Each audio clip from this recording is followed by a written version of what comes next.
नमस्ते एवरीवन, मैं राजवीर सिंह एक बार फिर से आप सभी का आज के वीडियो लेक्चर में स्वागत करता हूं। आज का हमारा टॉपिक है मॉडल। इस टॉपिक पे हम एक वीडियो ऑलरेडी अपलोड कर चुके हैं जिसमें हमने मॉडल की डेफिनेशन, यूजेज, इसकी कैरेक्टरिस्टिक्स और मे का यूज पढ़ा था। आज इसी सीरीज को आगे बढ़ाते हुए हम वुड का यूज सबसे पहले पढ़ते हैं। तो आप देखिए, सबसे पहले नोशन दिए हैं इसमें कि कौन सा भाव दर्शाने के लिए, फिर इनकी पहचान क्या रहेगी जिसके आधार पर हम ये पता करें कि इसमें वुड हम क्यों भरें, और बाद में इनके एग्जांपल्स दिए हैं।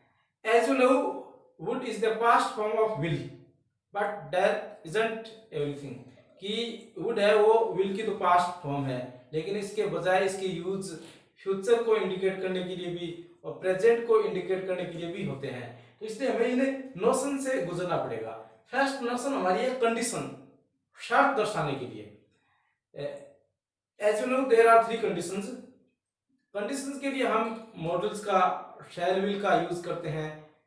प्रेजेंट कंडीशन प्रेजेंट टेंस के साथ, पास्ट कंडीशन में पास्ट टेंस के साथ, past tense means past indefinite और पास्ट परफेक्ट, वह हम वुड का भी यूज करते हैं। तो पहचान रहेगी हमें कंडीशनल एडवर्ब, शर्तवाचक क्रिया विशेषण इफ या अनलेस सेंटेंस में जरूर मिले, और बाद में हमें पास्ट टेंस मिले, वो या तो पास्ट का इंडेफिनिट हो या पास्ट परफेक्ट। तो इस कंडीशन में अनफुलफिल्ड एक्शन शो करने में, अपूर्ण कार्य दर्शाने में वुड का प्रयोग किया जा सकता है। जैसे एग्जांपल देखिए आप, इफ ही इनवाइटेड मी, तो यहाँ हमारे को पहचान का एडवर्ब इफ मिल गया। यदि वह मुझे बुलाता, I would attend the function, मैं कार्यक्रम में शामिल होता, इसका मतलब उसने बुलाया नहीं। It means the action is incomplete, कार्य अधूरा हो गया। तो पास्ट में इनवाइट करने का कार्य पूरा नहीं हुआ, तो ये हमारे को पास्ट टेंस मिल गया। ये इफ या अनलेस में से एडवर्ब मिल गया। इस कंडीशन में अनफुलफिल्ड एक्शन शुरू करने के लिए हम वुड का यूज कर देते हैं। सेकंड हमारा है प्रेफरेंस के लिए। प्रेफरेंस वरीयता, प्राथमिकता, प्रायोरिटी भी कह देते हैं। जब हम किसी एक चीज की तुलना में दूसरी को वैल्यू ज्यादा करते हैं, प्रीफर करते हैं, उसको प्रेफरेंस या वरीयता कहते हैं। तो इसके लिए पहचान जनरली रेदर का यूज होता है। रेदर को वैसे के बजाय कह देते हैं। तो हम पेपर में इसके लिए प्रेफरेंस शो करने वाले वर्ड रेदर, सुनर या और भी मिल सकता है कई बार, इनमें से कोई मिलेगा। इस कंडीशन में हम प्रेफरेंस शो करने के लिए मॉडल वुड का प्रयोग करेंगे। एग्जांपल आप देखिए, यहाँ रेदर मिल गया आपको, और रेदर एक कंपैरेटिव वर्ड है, इसलिए हमें इसके साथ जनरली देयर भी मिलेगा। तो यहाँ हम वुड का प्रयोग कर देंगे। I would rather beg than vote for this party, कि मैं इस पार्टी को वोट देने के बजाय भीख मांगना पसंद करूंगा। रेदर होता है आपकी प्रेफरेंस, वरीयता शो करने के लिए। तो दो एक्शन है आपके पास, या तो वोट दो या भीख मांगो। तो इसने चुनाव या किसको प्रीफर किया, भीख मांगने को।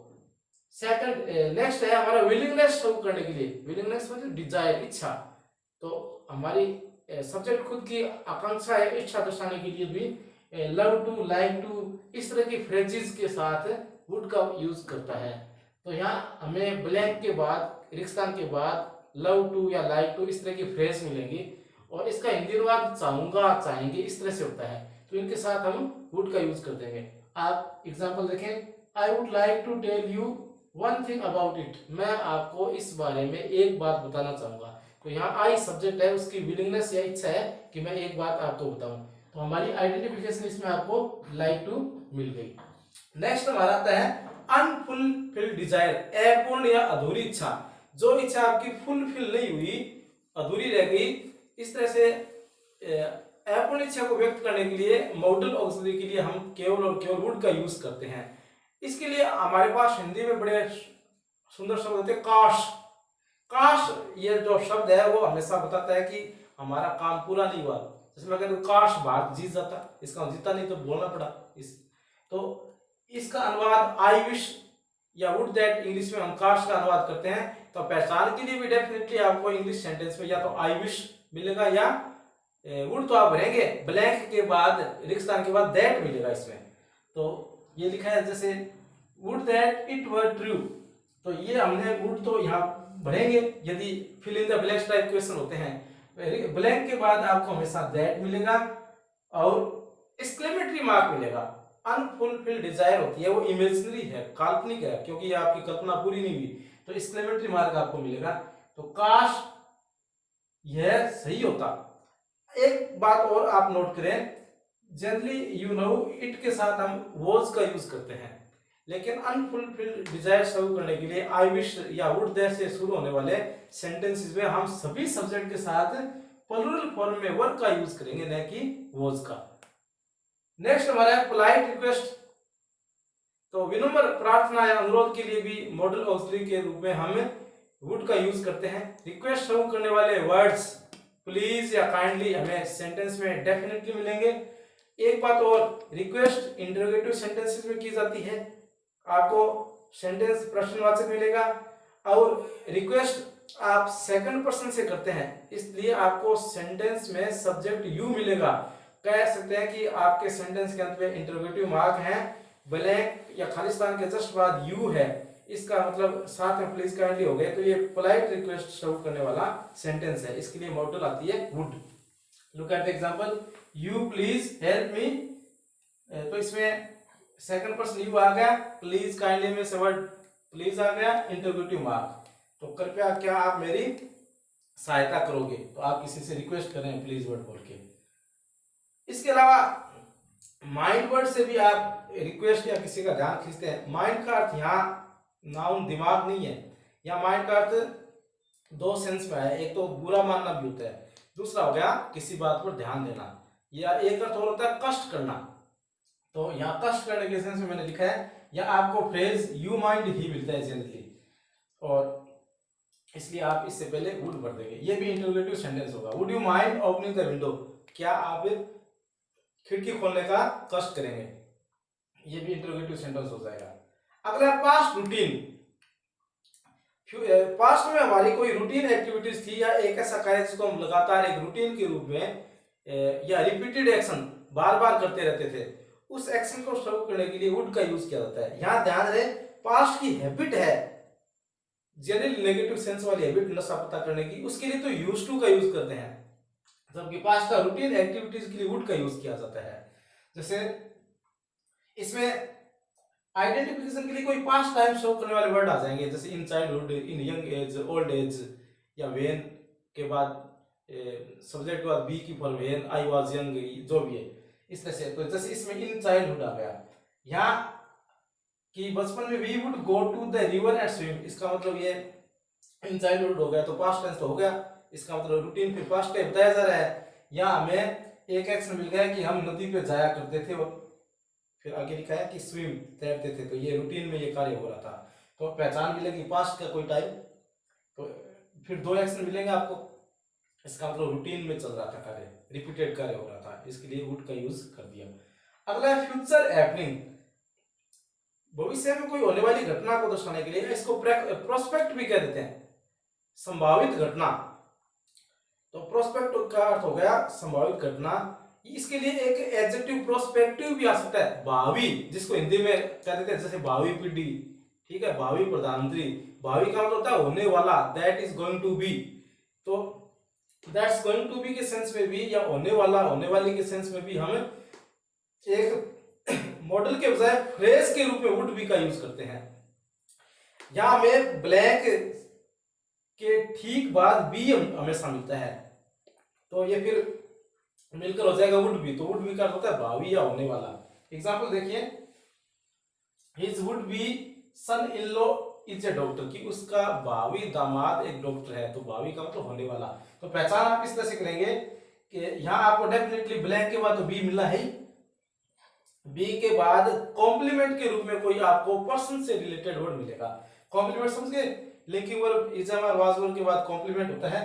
तो यहाँ डॉक्टर है, वही सन इन लॉ है, तो सन इन लॉ के लिए डॉक्टर शब्द आया है, तो हमारे कोई नाउन या प्रोनाउन के लिए आगे वही वर्ड आए उसको कहते हैं कॉम्प्लीमेंट। तो सन इन लॉ है, वही डॉक्टर है। तो इस तरह से आपको ब्लैंक के बाद जो बी आई है उसके बाद आई नाउन का आगे कॉम्प्लीमेंट मिलता है, तो इसका अर्थ होता है भावी। इस सेंस में हम इसका यूज करते हैं। हाँ, हमारी नेक्स्ट मॉडल ऑक्सिलरी है शुड। ये शैल की पास्ट फॉर्म के सेंस में भी है और अदर सेंसेस में भी इसको पढ़ा जाता है। इसको advice, suggestion, moral duty, social obligation, condition, इन नोशंस के अंतर्गत भी पढ़ा जाता है। सबसे पहले हम देखते हैं एडवाइस, सलाह देने के लिए, टू सीक और टू गिव एडवाइस। जैसे we should take balance diet, तो हम किसी को कहते हैं कि इट वुड बी अप्रोप्रिएट, तो ये चीज सही रहेगी, इट्स राइट, ये सही है या अप्रोप्रिएट है, इस सेंस के लिए एडवाइस के सेंस में शुड का प्रयोग किया जाता है। नेक्स्ट है कंडीशन, शर्त के लिए। ओपन कंडीशन में ध्यान रहे, ओपन कंडीशन में हम इफ या इनकेस के साथ या कई बार इफ या इनकेस नहीं मिलते हैं। इस कंडीशन में भी सेंटेंस के स्टार्ट में, इसका मतलब है हम सब्जेक्ट से जस्ट पहले शुड का यूज करते हैं। सेंटेंस में हमारी पहचान रहेगी, या तो हमारे पास इन केस या इफ मिलेगा। ये नए मिलते हैं तो सेंटेंस एक क्लॉज है वो इंपेरेटिव सेंटेंस से शुरू होगा, इसका मतलब वर्ब से पार्ट शुरू होगा। जैसे यहाँ आप देख पा रहे हैं, जैसे ये part you go to the market, इसके बाद हमने ब्रिंग से अगले क्लॉज को शुरू किया, इसका मतलब मैंने की फर्स्ट फॉर्म से शुरू कर दिया, तो इंपेरेटिव हो गया ये। तो एमी फर्स्ट से कोई क्लॉज शुरू है और स्टार्ट में रिश्तान है, इसका मतलब कंडीशन है। ओपन कंडीशन में हम इसको इफ के स्थान पर शुड का यूज कर देते हैं। अर्थ इस शुड का होता है यदि, should you go to the market, यदि आप बाजार जाते हो। Bring some notebooks for me, मेरे लिए कुछ नोटबुक्स लेके आना, तो कौन सी कंडीशन में लेके आना, यदि जाते हो तो यहाँ यदि के सेंस में हम स्टार्ट में शुड भर देते हैं। कब, जब हमारा एक क्लॉज इंपेरेटिव हो, मींस वर्ब की फर्स्ट फॉर्म से शुरू हो। नेक्स्ट, ड्यूटी शुरू करने के लिए हम मॉरल ड्यूटी या सोशल ड्यूटी दर्शाते हैं, सामाजिक या नैतिक कर्तव्य, तो हम शुड का यूज करते हैं। जैसे we should help the poor, हमें गरीबों की सहायता करनी चाहिए, तो हम मॉरली इस ड्यूटी से बंधे हुए हैं, हम ये लीगली या कानूनी रूप से बंधे हुए नहीं है। तो कानूनी बंधन होता है जिसके लिए तो हम मस्ट का यूज करते हैं, वो आगे बढ़ेंगे। नैतिक रूप से हम कोई किसी कर्तव्य से बंधे होते हैं, उसके लिए शुड का यूज करते हैं।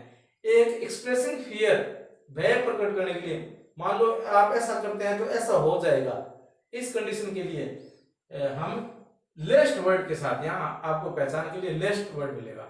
लेस्ट का अर्थ हो गया कहीं ऐसा न होगी या अन्यथा, दोनों अर्थ होते हैं। तो लेस्ट के साथ फिक्स है, शुड का यूज किया जाता है। Work hard लेस्ट you should miss the opportunity, कठिन परिश्रम करो कहीं ऐसा न हो जाए कि आप यह मौका खो दो, तो इस मौके को खोने का आपके भय नहीं रहे, इसलिए आप काम करो, इस सेंस में।